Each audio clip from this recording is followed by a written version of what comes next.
What's up everybody, hope you're doing great. We are back to break down the main card fights from UFC 277 from a betting point of view. And there are a couple of fights on this main card which are great for betting. Do think there's a couple of really good value bets on this main card. I'm looking forward to sharing them with you in this video. Now, I've been away from YouTube for a couple of weeks because behind the scenes I am super busy at the moment trying to crack football betting. So football is a sport I've been very passionate about my whole life. Obviously, football is absolutely massive over here in the UK, and I'm trying really hard to crack it. I'm trying really hard to become profitable at it because I've been betting MMA for a very long time now. I've been doing this for 15 years, and I feel like I've kind of gone as far as I can go with it in terms of how much money I can make from it. One of the big problems with UFC live betting, which is what I specialize in, is that there are max bet limits. And there are issues with liquidity that mean you can earn a good living live betting the UFC, but it's going to be very difficult to make the kind of money which is going to enable you to be financially free. The max bet limits just aren't high enough to earn those millions of dollars every year which you need to reach that financial freedom. You can earn a lot of money from UFC live betting every year, but in order to survive, you're going to have to keep working. You're not going to be able to one day say, oh, you know what, I've earned enough, don't need to do this anymore. That might change in the future. Max bet limits, liquidity might improve on UFC live betting, but as it stands, I'm always going to have to work really hard for the money I earn, and I don't want to be working this hard forever. So beginning of this year, I was like, you know what, instead of having to kill myself every week to grind out a living betting on UFC, I'm going to try do something different, diversify my income, develop some new skills, and hopefully reach that financial freedom. My goal of not being able to work so hard, take a little bit of time off, start to enjoy life a bit more. So beginning of this year, started to commit really hard to learning football betting. It's been going well since the beginning of the year.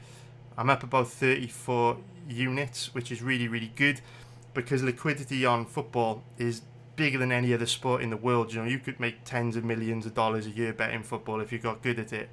So I'm trying really hard to crack it. So at the moment, my days consist of researching UFC non-stop like I always do, and also live betting football, and working really hard, harder than I've worked in a long time behind the scenes. So sometimes that's why you might not catch these YouTube videos coming out, just because there's a lot of football one week.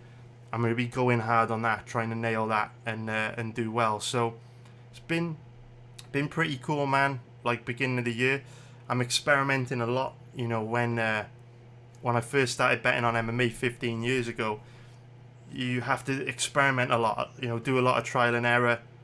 Record your bets and look at what kind of bets are working well, what kind of bets aren't working so well, and then over time you tweak and you do more of what works well, less of what doesn't work well. And so I'm going through that process with football betting, and it's kind of nice feeling like a noob again, and like having that new fresh challenge, because like I say, with I make a living from live betting on the UFC, so it's like I feel like I would say I've mastered that, and it's very difficult for me to improve in that area. So quite nice to take on a new challenge. So yeah, that's why I haven't been here for a couple of weeks.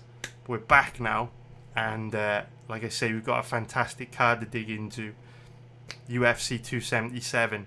So before we jump into this one, just want to let you guys know that if you like these breakdown videos for these main card fights, you can find breakdown videos for all the prelims as well over on my website, MMABettingTips.com.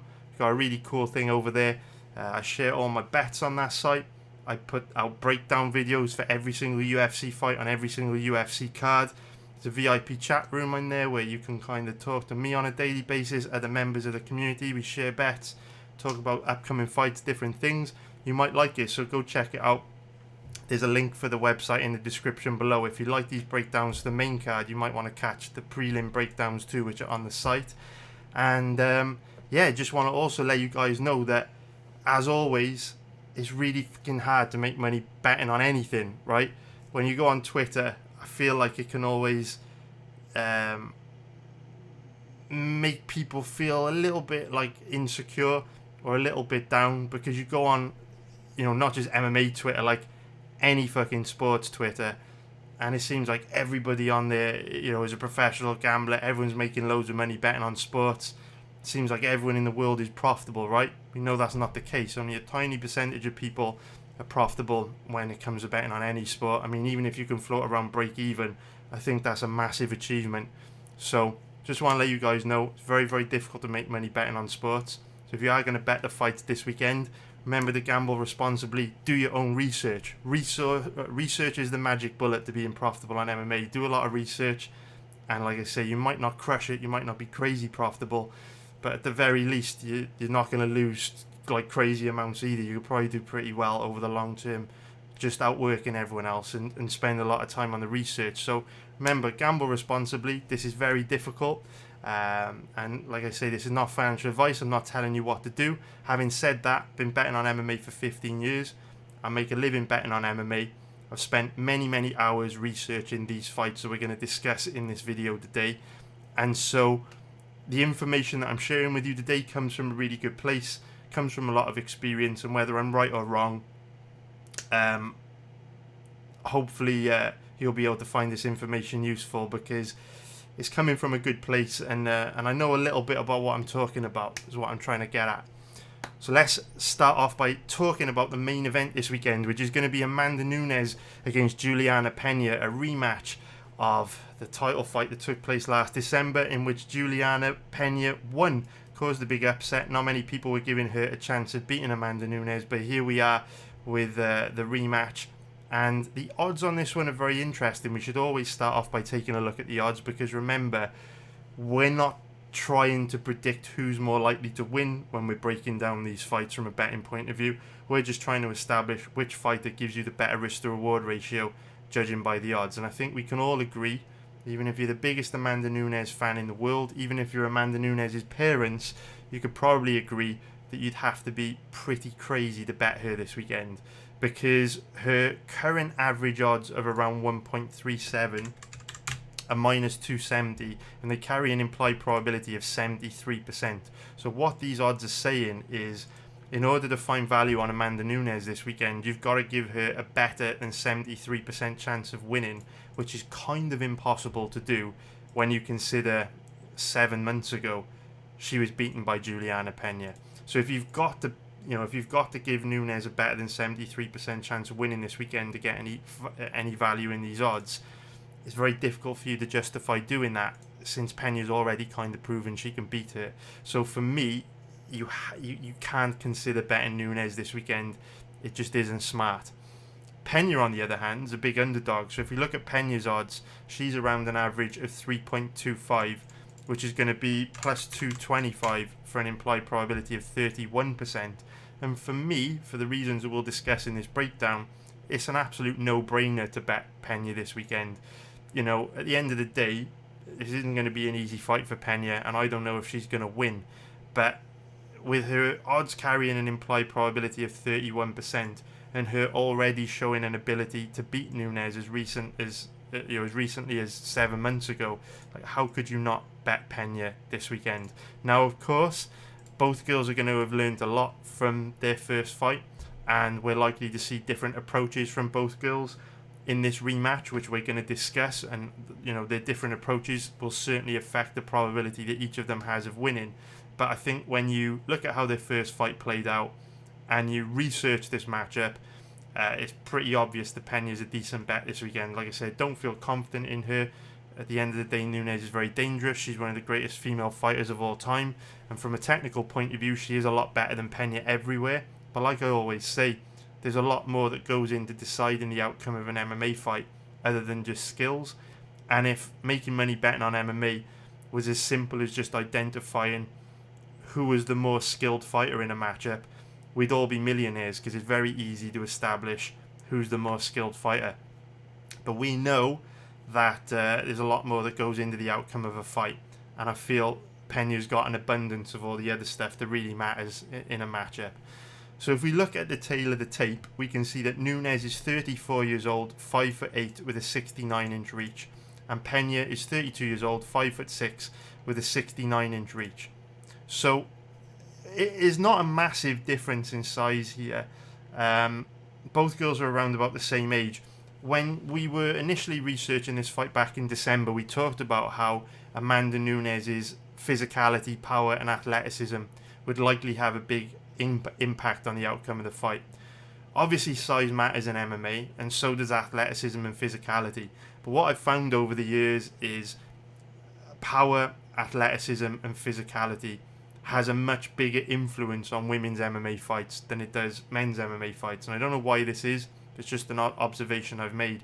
If we think of all the really dominant champions in the history of women's MMA, you know, you've got Chris Cyborg, you've got Amanda Nunes, you've got Valentina Shevchenko. You know, you look at these fighters, what do they all have in common?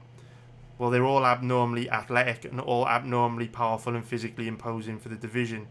A lot of female fighters are quite slight and quite feminine, whereas when you look at the names that I've just mentioned, they're all abnormally physically imposing for the division, which gives them a big edge. So a lot of women's MMA fights are decided by who is the more physically imposing fighter. It's just the way it is. You know, you even look in the strawweight division. I know technically Carla Esparza is the champion at the moment, but I think we can all agree Weili Zhang would probably do pretty well against her. And if you look at the strawweight division, if Zhang were to become champion, Zhang's another example of a fighter who might not be the most skilled, but is definitely one of the most powerful, physically imposing fighters in the division, which gives her a huge edge over many strawweights in the division. So she's another example. And with Nunes, there's no doubt that she's got a big advantage in this area over Pena. She's got true legit one-shot knockout power. She's very strong, very powerful, very physically imposing. And Pena, on the other hand, is very small, very slight, very feminine. But what you notice about Nunes is that if you go back and watch their first fight from December, she's very overwhelmingly physical and athletic early in the fight. But very quickly, Pena takes that advantage away from Nunes when she forces Nunes to work and forces Nunes to gas. So usually, if we're talking about a fighter like Valentina Shevchenko, and we were talking about her athleticism and physicality, we'd be saying that's an advantage for her throughout the matchup, because Valentina doesn't slow down, her physicality or athleticism doesn't change over a 5-round fight, it's the same. With Nunes it does. She's very dangerous early, very strong, very athletic early, but that wanes very, very quickly, especially if you make her work. Now, I wish that I could show you footage of this happening, you know, in this video to kind of illustrate the point I'm making. Obviously, the YouTube copyright algorithm is super aggressive, so I'm not able to do that.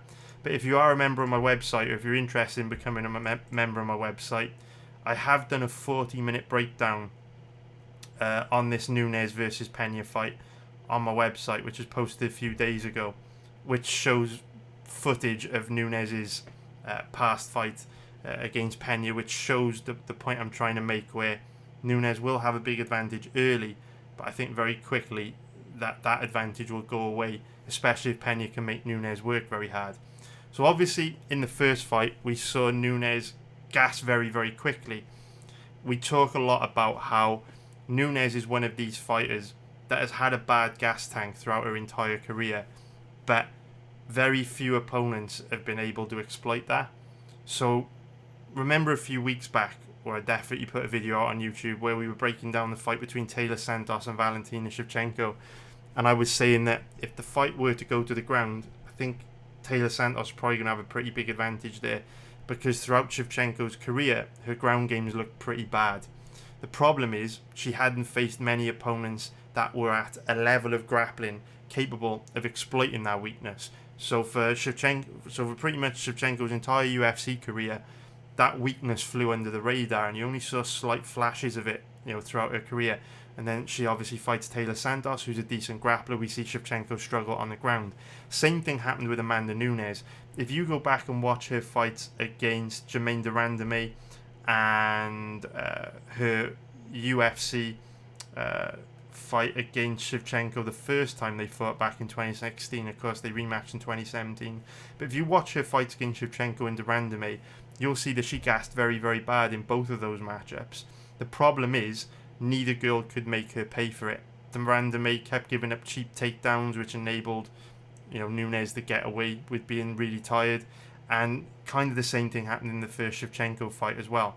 Now at this point you're probably saying, how can you say that Nunes has had a bad gas tank throughout her entire career when we've seen her go the distance in the rematch against Shevchenko and look okay, against Pennington and also against Felicia Spencer? And the reason being, if you go back and watch those matchups, is Shevchenko, Pennington and Spencer didn't make Nunes work hard. Nunes is one of these fighters that, as long as she's in total control, she's not going to gas out. So if you allow her to dictate the pace of the fight on the feet, you allow her to have everything her own way on the ground, she will slow down. But as long as she's in control, as long as she's able to take breaks in fights, as long as she's able to control her heart rate and her breathing through being in total control of where the action takes place and when you engage, when you exchange, Nunes will slow down as the fight wears on, but it's not going to be anything crazy. So when you look at the Spencer fight, the Pennington fight, the Shevchenko rematch, particularly the Shevchenko rematch, it was a very slow pace. Nunes was given total control and she was never forced to work outside of her comfort zone, which meant that for the most part her gas tank held up. Anytime we've seen Nunes tested or challenged in the octagon, she's looked very tired, very sloppy, very quick. If you go look at the fight against the Random A, her first fight against Shevchenko, her last fight against Pena, you'll see what I mean. So straight away, when it comes to this matchup, we're thinking about what Pena's path to victory is, and we're thinking about what Nunes could change this time around, which would make the outcome different from their first fight back in December. And the obvious answer to that question is that Nunes could pace herself better this time around, because in the first round against Pena, she scored that knockdown, jumped on top of Pena, and then there was grappling in that first round, which seemed to tire Nunes out very, very quickly. And so what I would expect from Nunes this time around is to treat the ground like lava, not engage in grappling with Pena, because she's not going to want to burn through energy and risk gassing herself out again. And I'd expect Nunes to take more of a counter-striking approach in this fight. In that first round and early in the second round against Pena, you could see that Nunes was happy to go toe-to-toe with Pena and look to knock her out. And she did land some big shots on Pena, but Pena took everything and kind of went full Nate Diaz, just stood in the pocket, went shot for shot with Nunes, bet on her chin and toughness against Nunes' chin and toughness, and came out on top. But because Pena, forced Nunes to fight at a very high pace in that matchup, forced her to grapple, forced her to stand and bang, Nunes burnt herself out very, very quickly. This time around in the rematch, I would expect a much smarter, slower, more tactical performance from Nunes. I think the mistake Nunes made in the first fight against Pena was that she just didn't respect Pena, and that's why you saw her getting into these crazy exchanges, trying to knock Pena out. I don't believe Nunes thought Pena had any chance, and that all she needed to do was land a clean hard shot and she'd put Pena away. We saw that Pena's chin toughness is something that Nunes definitely needs to respect. So the smartest game plan for Nunes this weekend would be to employ more of a counter-striking style, because we know that Pena is very bad defensively, very easy to hit, doesn't really have much power in her hands. And so if Nunes flips the script and instead of engaging Pena on the feet and playing Rock'em Sock'em Robots, stands back a little bit, plays the role of Matador, counter-strikes and picks Pena off as she comes forward, I think Nunes can have a lot more success with her striking, and she can also use a lot less energy, which will help her fight closer to her full potential for a longer duration of the fight. What I will say about that is that it does take two to tango, and while Nunes will likely have much more success and her gas tank will likely hold up a lot better if she does employ a counter-striking style, ultimately Nunes' ability to pace herself in this fight is only controlled by her, she only has 50% control over her ability to pace herself, because she can come in with better cardio, eating a better diet, better prepared, with a better game plan and strategy. She can control those things, but she can't control how hard Pena is going to try to make her work. If Pena tries to take her down, it doesn't matter if Pena's going to have any success with a takedown attempt. Just by trying to take Nunes down, she's going to force Nunes to exert energy to defend the takedown. Similar with the striking. Nunes can kind of counter-strike and pick Pena off as she comes forward. But if Pena can eat her shots and continue to come forward and force Nunes to engage, again, Nunes' ability to pace herself is, for the large part, going to be taken out of her hands, which makes this a very interesting fight, because I would expect Nunes to fight much safer and smarter in this matchup. But if you go back and watch their first fight, it is kind of staggering how quickly Nunes gasses. She barely exerts any energy. After 5 or 6 minutes, she's completely done. So this is the reason why I feel Pena is a really good bet in this fight, because Pena's tough as nails and a cardio machine. She may not be able to compete with Nunes in terms of striking or grappling from a technical point of view, but Pena is an absolute dog, and she knows if she makes Nunes work, there will come a point in this fight where Nunes is going to be too tired to defend herself. So the name of the game for Juliana Pena in this matchup is quite simply to survive, and she's pretty good at that. I know she's been, finished by Germaine de Randamie, finished by Valentina Shevchenko, but she's a tough Latin American fighter with the heart of a lion. And she knows that if she can just hang in there and just survive, the longer the fight goes, the less dangerous Nunes is going to become, and the more chance she has of winning when Nunes becomes too tired to defend herself. So, for me, Pena is an absolute no-brainer bet this weekend at underdog odds, because while I do think Nunes will likely do a lot better in this rematch, and I do think Nunes is going to make a lot of adjustments in this rematch, and while I do think it's likely Nunes' gas tank holds up better in this rematch because she'll pace herself better, what you have to understand about someone like Nunes that has naturally bad cardio, right? It's very unlikely Nunes is showing up with better cardio this weekend, because it's been bad throughout her entire career. Ain't going to get better at 34 years old, right? It's not like she can train any harder or diet better. I'm sure she's eating the best diet ever and training harder than anyone else, right? How she's able to reach the level of MMA that she has, she's got to be like a genetic thing. She just doesn't have a good gas tank, and most likely the reason why she doesn't have a good gas tank is because she's so powerful. We always talk about trade-offs in MMA, right? You look at a guy like Jalen Turner, who's abnormally tall for the division, long and tall, but he's lean and lanky and quite weak in the lower body. Guys that are long and tall like Jalen Turner, they tend to be very difficult to deal with, because they can fight very long, chip away at you, with their long reach from a range where you have to cover a lot of distance, get inside and counter. But guys like Turner tend to be quite slow and easy to hit and a bit chinny. Turner is. Think about a guy like James Vick. Turner also has bad takedown defense. You think about a guy like, we got an example which is more similar to Amanda Nunes. Think about a guy like Ludwig Klein that fought last weekend. Ludwig Klein has got abnormally huge power for the division. Legit one-shot KO power in every strike. He's crazy athletic, crazy explosive. What do we know about Ludwig Klein, though? The longer the fight goes, the more he slows down. And that's kind of the trade-off. Nunes has got the same problem. She's crazy powerful for the division, but the trade-off is the power comes at a cost, because she just doesn't have a very good gas tank. So for me, Juliana Pena is a great bet in this fight, because if at any point in this 25-minute fight Nunes exerts too much energy, she's going to gas again. And we've shown that Pena has shown that she knows how to capitalize on that. As soon as she felt Nunes fading in that fight in December, she put her foot on the gas and increased the pace.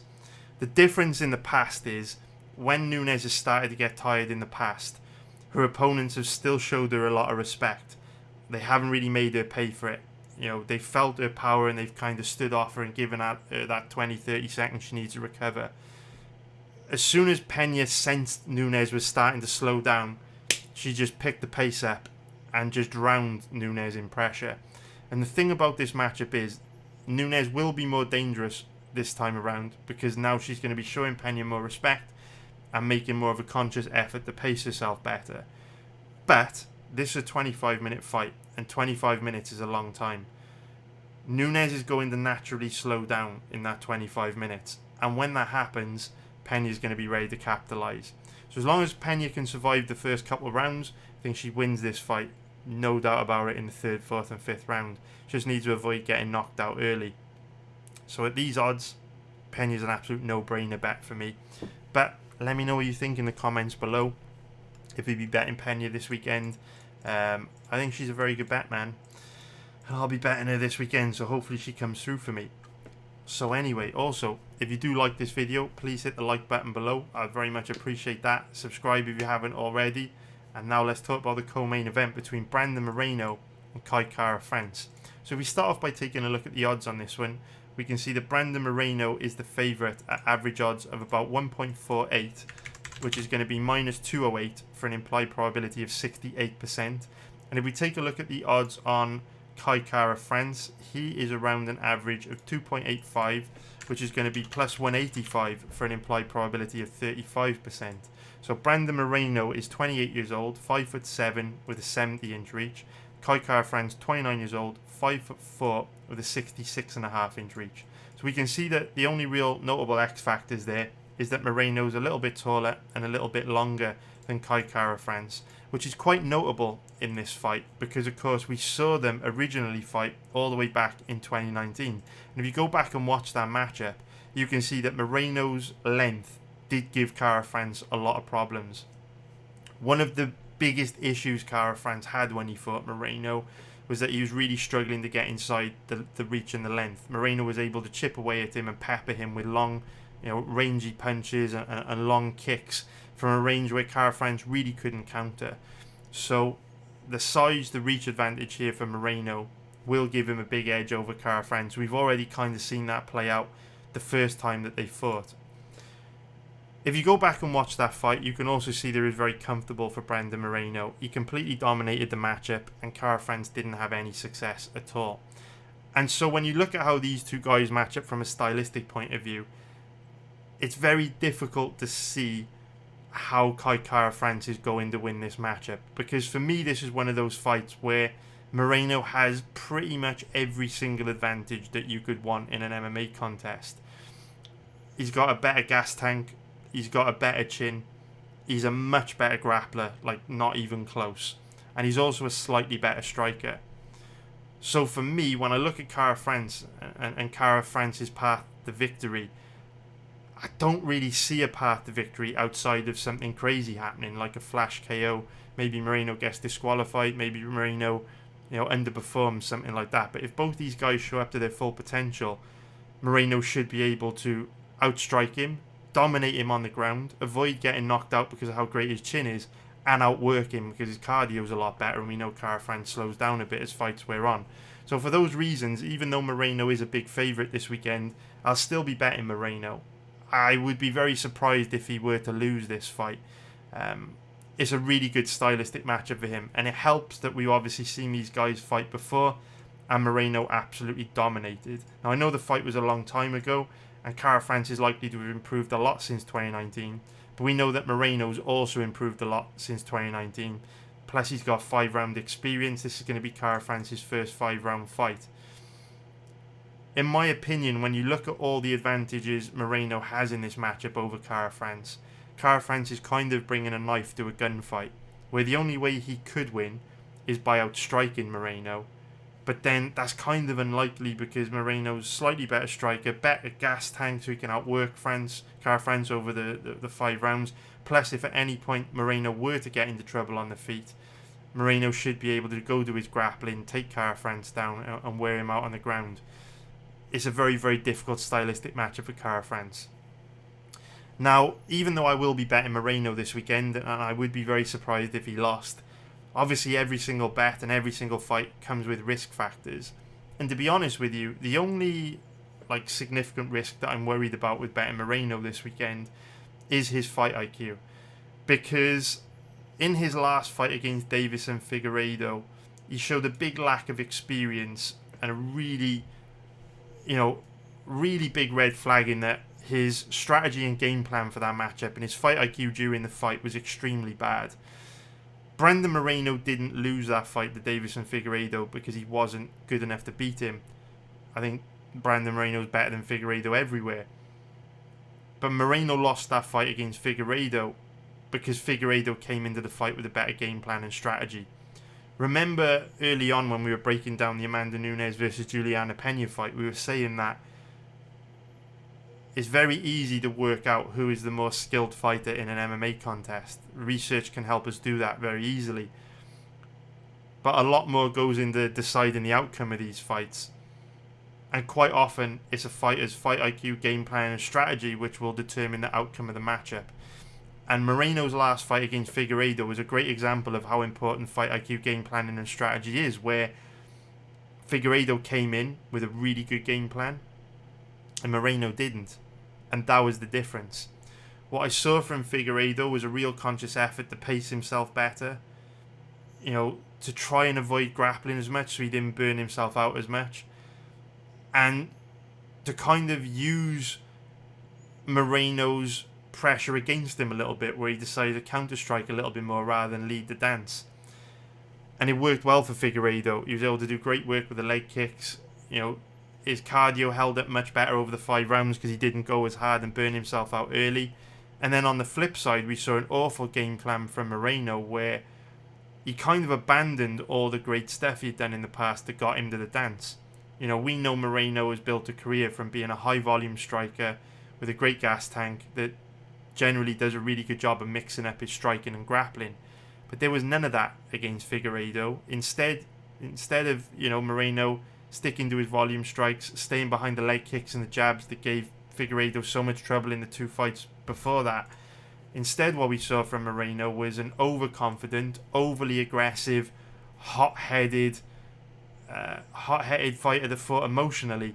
And instead of trying to outpoint Figueiredo and outwork him, like he'd done in the previous 2 fights that worked so well, instead we saw Moreno standing in the pocket, playing rock'em sock'em robots, trying to knock Figueiredo out.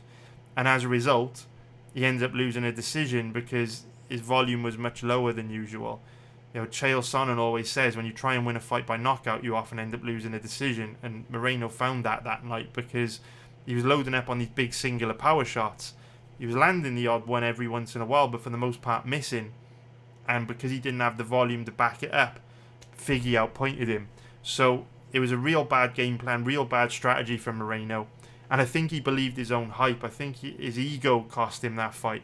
I think he's a better fighter than Figueiredo. I think if both guys show up and perform their full potential, Moreno wins 7 or 8 times out of 10. But Moreno came into that fight hot-headed, didn't take Figueiredo seriously, just assumed he was going to go out there and knock him out, and paid the price because Figueiredo was much better prepared this time around. That's a big red flag for me because what it shows is that Moreno may have bad fight IQ, which is the complete opposite of Kai Kara-France. When you look at where Kai Kara-France is coming from, City Kickboxing, you look at Izzy, Volkanovski's got some of the best fight IQ in the game.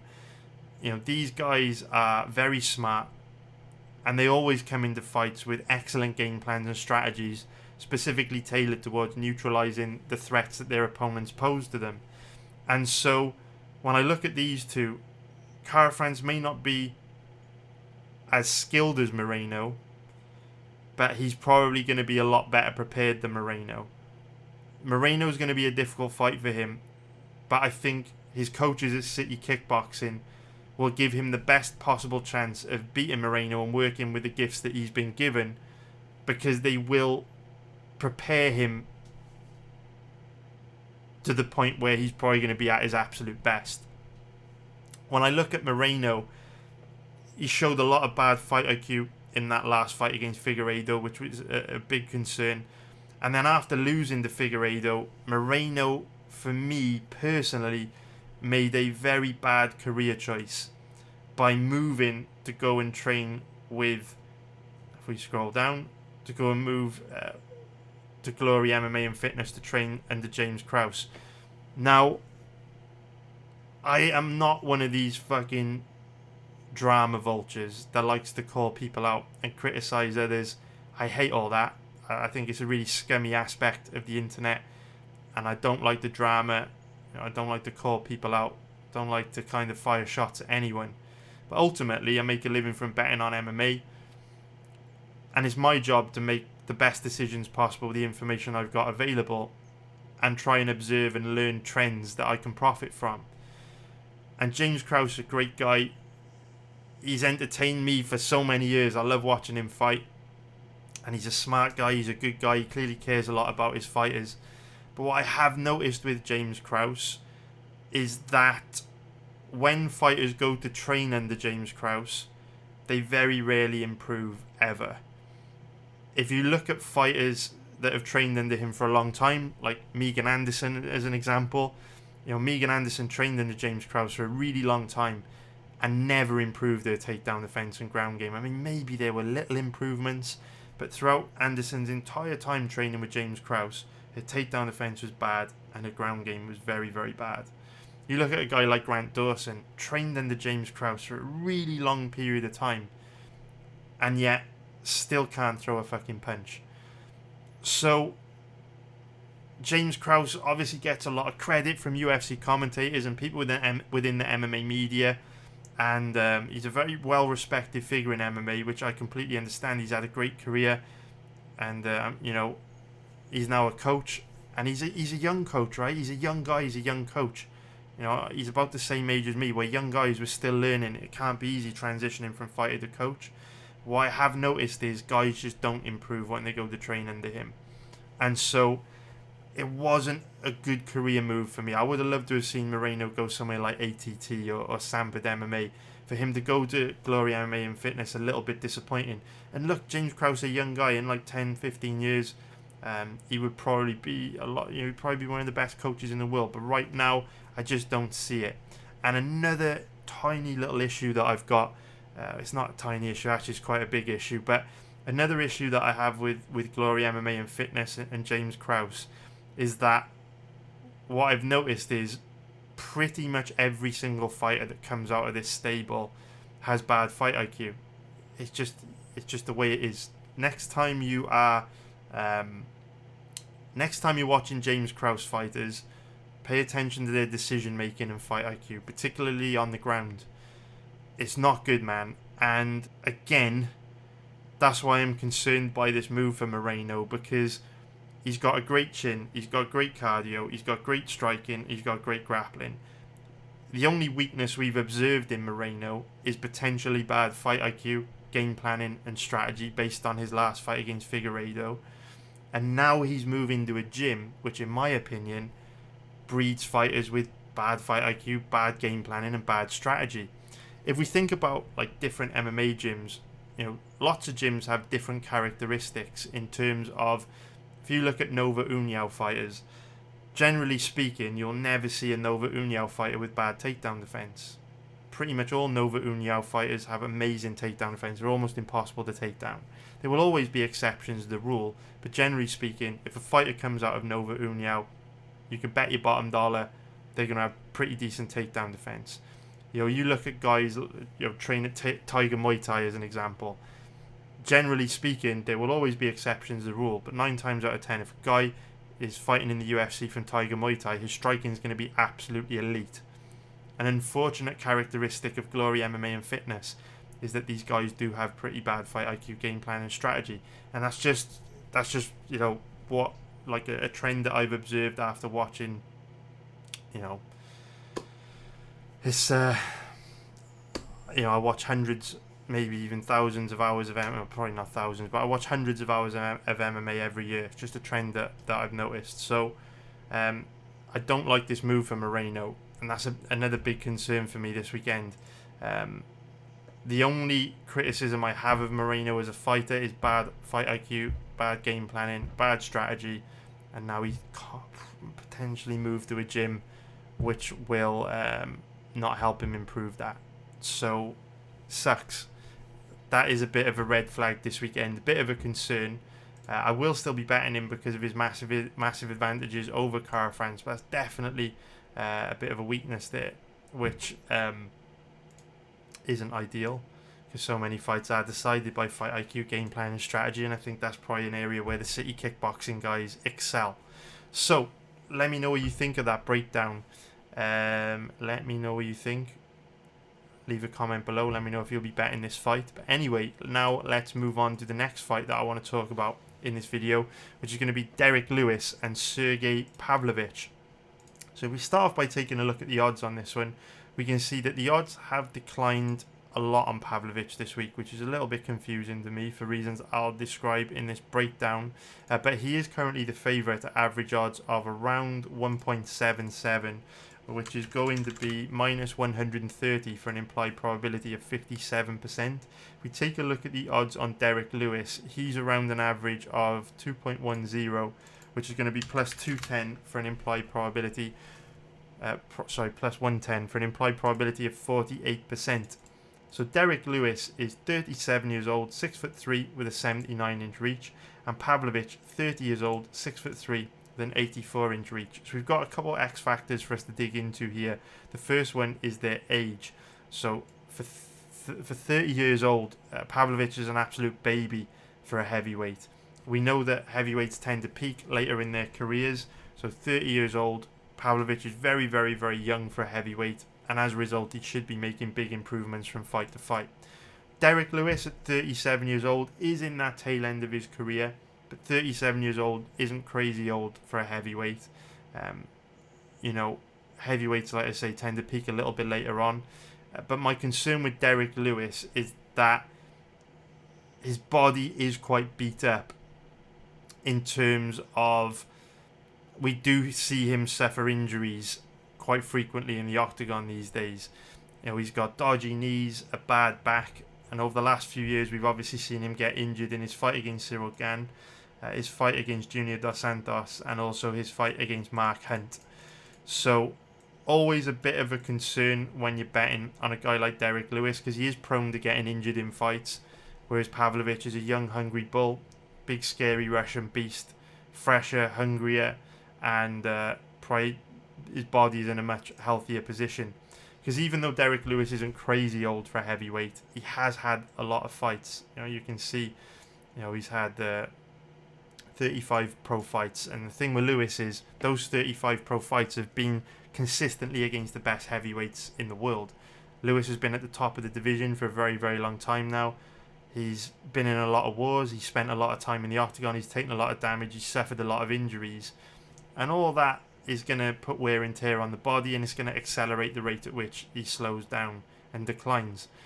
When it comes to the rate at which a fighter declines, I always like to use the example of cars, where if you've got a 1-year-old car with 200,000 miles on the clock, or a 5-year-old car with 20,000 miles on the clock, the 5-year-old car is probably going to be a lot more reliable than the 1-year-old car, because the 1-year-old car with 200,000 miles on the clock has had a lot more wear and tear on the components, right? It's exactly the same with fighters. Derek Lewis isn't crazy old for a heavyweight, but with 35 pro fights and all the injuries and damage he's taken throughout his career, you would expect Derek Lewis to be declining, like now, pretty much. Whereas Pavlovich, like I say, young, hungry, up-and-coming bull, only fought a low level of opponent throughout his career, so 16 fights, hasn't taken too much damage, not too much wear and tear on his body. A lot of them have ended very quickly as well. So Pavlovich is a lot healthier coming into this fight, and as I say, should be making big improvements. So both guys are about the same height, but Pavlovich also has a 5-inch reach advantage, which is very nice here because he does have a nice long jab, and he does have very, very fast hands as well. So Pavlovich is the slight favourite here, and based on the things I've already said, I kind of understand the reasons why. A little bit bigger, a little bit longer, younger, healthier, faster. But what's very difficult about betting this fight is that we don't really know a lot about Pavlovich, which is why earlier in the breakdown I was saying I don't really understand the odds on this one, or why Pavlovich is the favourite. To me, if you bet this fight, it's a total gamble. You may as well go play slots or roulette or craps, because there's no way anyone can feel confident in what to expect from Pavlovich this weekend, because we just haven't seen what he's capable of. If you look at his record, his last 5 fights have all ended in round 1. They've all ended pretty quickly as well. The last time we got a really good look at Pavlovich was all the way back in June 2017 against Mikhail Moknakin. But obviously a lot can change since then. I would imagine that Pavlovich has improved a lot since then. But if you go back and watch his fight from back in 2017, not that impressive, if I'm honest with you. So it's kind of difficult to know what to expect. If you go back, watch this fight, he fights at a very slow pace. There's long periods of inactivity where he doesn't really do a lot.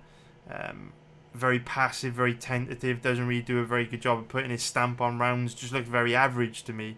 So he does have, a bunch of impressive knockout wins since then, but they're all against a relatively low level of opponent. Shamil Abdurakhimov is in his early 40s, Maurice Green and Marcelo Gome are no longer in the UFC.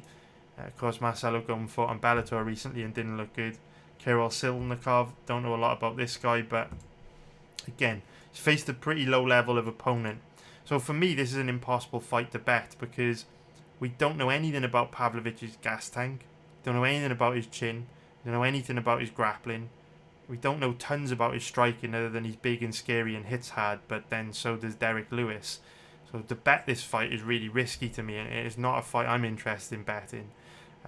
Like I say, if you look at how both these guys match up, Lewis is obviously pretty bad defensively. It's easy to beat up his legs. He doesn't read his opponents that well. He fights with his hands down low. He's there to be hit. Pavlovich moves a lot better. He's a lot better defensively. He's a lot more technical. But obviously, we could say that about anyone that Lewis has ever fought. You look at Lewis, he's been consistently competing against the best heavyweights in the world and beating a lot of them.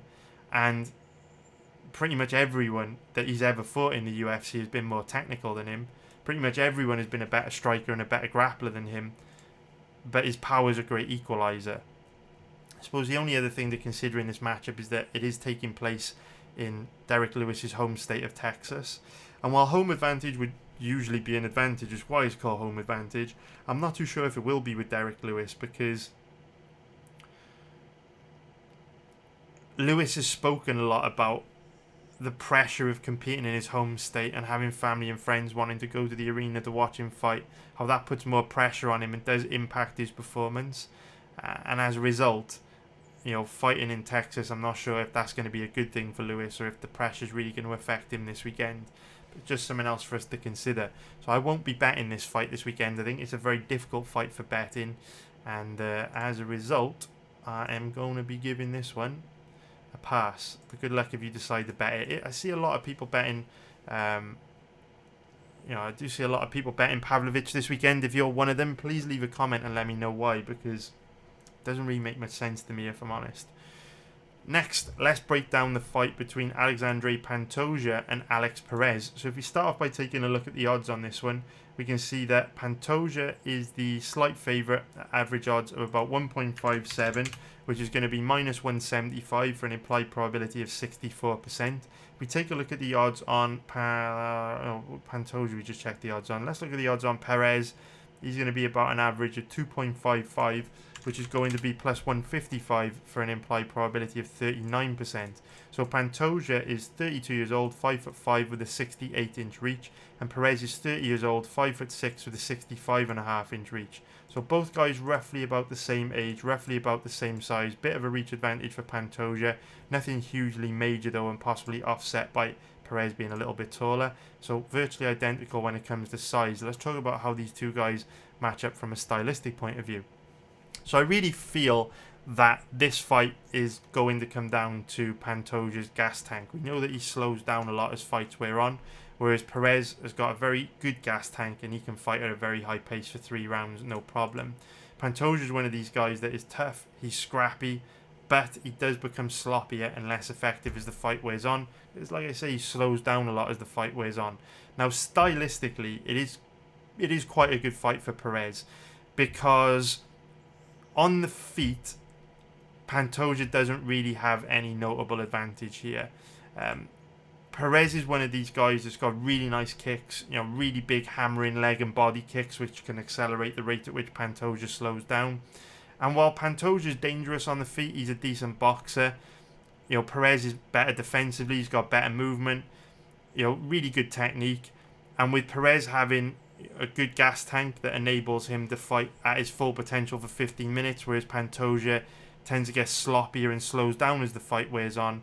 I think the longer the fight goes, the more you'll start to see Perez take over in the striking exchanges and start to outstrike Pantoja when his technique becomes even bigger of an advantage as Pantoja's technique starts to become sloppier when he starts to slow down. So on the feet, early on, it's likely to be pretty competitive when Pantoja's fresh, but kind of the midway through round 2, I would expect Perez to start to take over. Now, both these guys are primarily grapplers. Pantoja, high-level Brazilian Jiu-Jitsu black belt, and Perez, a very, very good wrestler. So two contrasting styles of grappling, but both pretty good grapplers nonetheless. Of course, Pantoja was a former Nova União Brazilian Jiu-Jitsu coach, so he was coaching the likes of Renan Barão, Junior dos Santos, Jose Aldo, and of course Claudia Gadelha, who brought Pantoja in as a guest coach, or one of her guest coaches, one of her side coaches, when she coached on The Ultimate Fighter against Joanna Jędrzejczyk. So some of the best fighters in the world, some of the best fighters of all time with Jose Aldo and Renan Barão have, rated Pantoja's skills on the ground high enough for him to be their coach. It tells you all you need to know about how nasty Pantoja is on the ground. Unfortunately, Pantoja is one of these guys that the more he grapples, the faster he gets tired. And so, while Pantoja is very good on the ground, he's only good for a short space of time before again he gets tired and sloppy and is just not that effective. Perez, on the other hand, can grapple hard and wrestle hard for 3 rounds, no problem. And while Pantoja is pretty dangerous on the ground, I think if Perez can just weather that early storm, with how good of a wrestler he is, by the second round, Pantoja is probably going to be too tired to put Perez in bad positions on the ground. So this first round might be dicey for Perez, but after that, I think he's going to do just fine in this matchup. So Pantoja and Perez, you got Pantoja as the favourite, Perez as the underdog, and for the most part, Perez is probably better than Pantoja in most areas. But like we've said in a few of the other fights in this breakdown, if determining the outcome of MMA fights was only about working out who the more skilled fighter is, we'd all be millionaires because it's very easy to do that. A lot more goes into the outcome of an MMA fight. And one big factor which decides the outcome of a lot of MMA fights is heart, toughness, the will to win, and just overall, doggedness, that overall toughness, that grittiness. And in that area, Pantoja has an abundance of those things. Pantoja, while he does slow down as fights wear on, partly the reason why he slows down is because he pushes a very high pace. And he loves dragging guys into brawls, and he loves forcing them to engage. He's an absolute dog. He's got the heart of a lion, the spirit of a warrior, and he's the kind of guy you have to practically kill in order to finish. Perez, on the other hand, while he does have a better gas tank and is probably a better MMA grappler and is probably a better striker, Perez is also a guy that will quit pretty easily if put in a bad position. We saw him kind of quit in his last fight against Figueiredo, definitely quit in his fight against Joseph Benavidez. And that makes this an interesting matchup because there's no quitting Pantoja. And Pantoja's objective in every fight just seems to be drag guys into a brawl, turn it into a crazy war, and he bets on his chin, his toughness, his durability over his opponents. And in this matchup, when you look at how both these two guys match up, there's no doubt that Pantoja is stronger in that area. So this turns out to be a nice technical chess match. Perez probably wins. But if Pantoja can drag him into a brawl, like he's able to do with most guys he fights, I do see Pantoja kind of out-dogging Perez here and finding a way to win, either by hurting him on the feet or putting him in a bad position on the ground. Now for me, this is definitely a dog or pass fight. Like I said, I do think Perez is the better MMA grappler, the better striker, largely because his gas tank's a lot better than Pantoja, which enables him to perform closer to his full potential over 3 rounds. But I don't like to bet on guys like Perez that will quit very easily if put in a bad position, because Pantoja's bringing the heat this weekend. Going to be looking to take him out, going to be looking to hurt him. But because I think Perez is a little bit better than Pantoja everywhere, I'm not interested in betting Pantoja as a favourite. Not interested in betting Perez because he's got the quit in him. So this one is an easy pass for me. I hope you found that useful. Now let's talk about the final fight on the main card. And don't forget, if you like these breakdown videos, you want to watch all my breakdowns for the prelim fights on this card, head on over to my website, MMABettingTips.com. Got a good community there. Chat to me every day in the VIP chat room online, like 10 hours a day. Think you'll love it there. Probably more than 10 hours a day actually, but yeah, check it out. If you like these breakdowns, we got a lot more on the site. And now let's talk about the fight between Anthony Smith and Magomed Ankalaev. So we can see that Ankalaev is one of the biggest favourites on the card. I think the only bigger favourite is Michael Morales. And Ankalaev's average odds at the moment are around about 1.19, which is going to be minus 526 for an implied probability of 84%. If we take a look at the odds on... where is he at? Where's our guy? Anthony Smith. There he is. So average odds about 5.0. which is going to be plus 400 for an implied probability of 20%. So Anthony Smith, 34 years old, 6'4" with a 76-inch reach, and Ankalaev, 30 years old, 6'3" with a 75-inch reach. So both guys roughly about the same age, roughly about the same size. However, I do think we're seeing pretty steep decline in Anthony Smith over the last few years, and that's completely understandable. While Anthony Smith is very young for a light heavyweight at only 34 years old, he's got a massive amount of fights, you know, over 50 pro fights, which is an enormous amount of fights for a 34-year-old to have. And of course, within those 50 pro fights, Smith has, you know, taken a lot of damage. He's been in a lot of wars. He's put a lot of wear and tear on his body. So even though Anthony Smith pretty young for a light heavyweight, again, I'll use that car analogy where, you know, if a car is a year old and it's got 200,000 miles on the clock, and then you've got another car that's 5 years old with 20,000 miles on the clock, the car that is 5 years old is probably going to be more reliable than the car that is 1 year old, because it hasn't put as much wear and tear on the components, as much wear and tear on all the different parts in the car. It's exactly the same with fighters. Anthony Smith, 50 pro fights for a 34-year-old. It's an enormous amount of fights, and I believe that's why we have seen a decline in Anthony Smith over the last couple of years, and we'll start to see him continue to decline, you know, over the next few years into the end of his career. Ankalaev, on the other hand, has had 18 pro fights, but he's only 30 years old. He's fought a much lower level of opponent throughout his career than Anthony Smith has. Therefore, he's taken less injuries, put a lot less wear and tear on his body. So, similar to Pavlovich this weekend, Ankalaev is this young, hungry bull, motivated, you know, fresher, healthier body. And Anthony Smith's kind of this beat-up veteran that whose best days are probably behind him, and he's already on a bit of a decline. So in terms of that, even though there's not that much of a difference in age between these two, Ankalaev definitely the fresher fighter with a big advantage in that area. Now, Ankalaev's a huge favourite in this matchup for good reason. Doesn't take a rocket scientist to work out. He's very, very good. And if I'm being completely honest with you, I think Ankalaev is by far the most skilled fighter in the light heavyweight division. I think he's a lot better than Jiri Prohaska, currently holds the title. No disrespect to Jiri, but these guys from Dagestan, we know, are a different breed. And Ankalaev, when you look at him, doesn't really have any weaknesses. Great chin, great cardio, great grappling, great striking. I mean, what's there not to like? How can you look at Ankalaev, criticize anything that he does? Might not be the most exciting style, but a lot of these guys from Dagestan don't have the most exciting style. You look at Khabib, wasn't exactly exciting to watch, but very effective at what he did. And Ankalaev's kind of the same.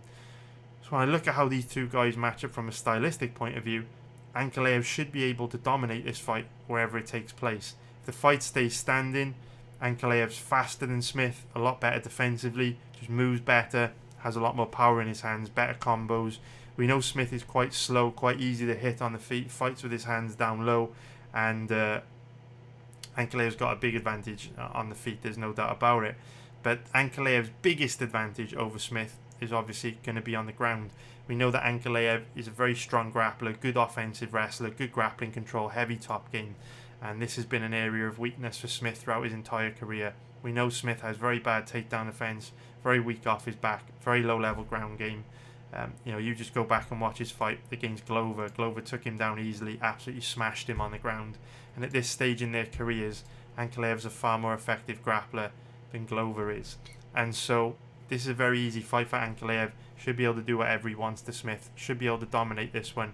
And I would expect him to win very easily. So I hope you found that breakdown useful. Thank you very much for watching. Leave a like on the video if you like these videos. I'd really appreciate it. Subscribe if you haven't already. Check out my website if you're up for that kind of thing. Nice one, guys. Take care. Hope we all crush it this weekend. I'll see you very soon. Nice one, guys. Bye.